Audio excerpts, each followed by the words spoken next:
ভারতের কারণে নষ্ট হতে চলেছিলেন মুস্তাফিজুর রহমান। অল্পতে রক্ষা না পেলে শেষ হয়ে যেতে পারত ফিজের ক্রিকেট ক্যারিয়ার। আদর করে ডেকে এমন এক সর্বনাশী করতে চেয়েছিল সানরাইজার্স হায়দ্রাবাদ।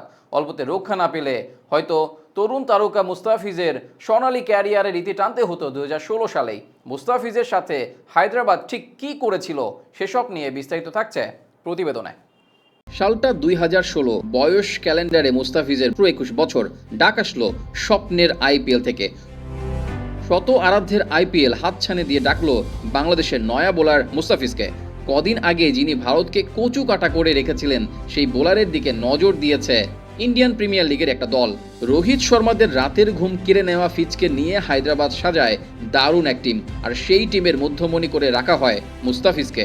আর এতে মুস্তাফিজের মতো খুশি তার ভক্তরাও। এতটা খুশি এর আগে যেন কখনোই হননি মুস্তাফিজ সমেত তার অনুরাগীরা। তবে কথাই আছে, যত হাসি তত কান্না। মুস্তাফিজের জন্য সেই কান্নাই বোধহয় অপেক্ষা করছিল বাস্তবতার কঠিন মশাল নিয়ে। প্রথমবারের মতো আইপিএল খেলতে গিয়ে দেশ বিদেশে প্রশংসার পেটরা উপহার পাচ্ছিলেন মুস্তাফিজ। বাঘা বাঘা ব্যাটারদের উইকেট ভেঙে কমবক্স থেকে দ্য ফিজ উপাধিও পেয়েছিলেন। উপভোগ করছিলেন তরুণ বয়সে তারকা হওয়ার দারুণ অনুভূতি।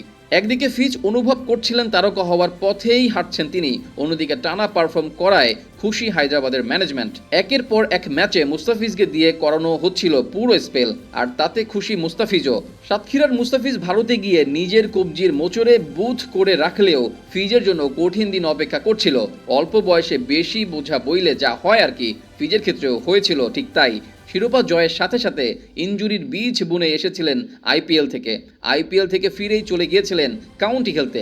সেখানেই ইনজুরিতে পড়তে হয়, অস্ত্রোপচার, আর তাতে বদলে ফেলতে হয় বোলিং অ্যাকশন। সহজাত যে অ্যাকশন নিয়ে ক্যারিয়ার শুরু করেছিলেন সেটি ধরে রাখতে পেরেছিলেন মোটে 1 বছর। এরপর অ্যাকশন বদলাতে হয় মুস্তাফিজকে, আর তাতেই নিজের গ্ল্যামার হারিয়ে ফেলেন মুস্তাফিজ। আইপিএল থেকে ফিরে এসে আগের মতো কাটারের ঝলক দেখাতে পারে না মুস্তাফিজ। বাঁহাতিদের বিপক্ষে ভয়ঙ্কর কাটার এখন আর করতেই পারেন না ফিজ। স্লোয়ারেও ইনজুরিতে ফেরত মুস্তাফিজের কঠিন বাধা। তবে এত সব কিছুর পর আপনি প্রশ্ন করতেই পারেন, সুস্থ থেকে আইপিএল খেলে কাউন্টিতে গিয়ে ইনজুরিতে পড়া মুস্তাফিজকে ভারত কিভাবে নষ্ট করতে চাইল? এই প্রশ্নের জবাবে ফিরে যেতে হবে পরিসংখ্যানে। 2016 সালের সেই আসরে মুস্তাফিজ পেয়েছিলেন 16টি ম্যাচ, ওভার করেছিলেন 61টি, বলের হিসাবে যা 366। টানা 350-র বেশি বল করে মুস্তাফিজ তার ওয়ার্কলোডের চরম সীমানায় পৌঁছে গিয়েছিলেন। আর এই অবস্থায় যখনই কাউন্টি খেলতে গিয়েছিলেন তখনই পড়েছেন ইনজুরিতে।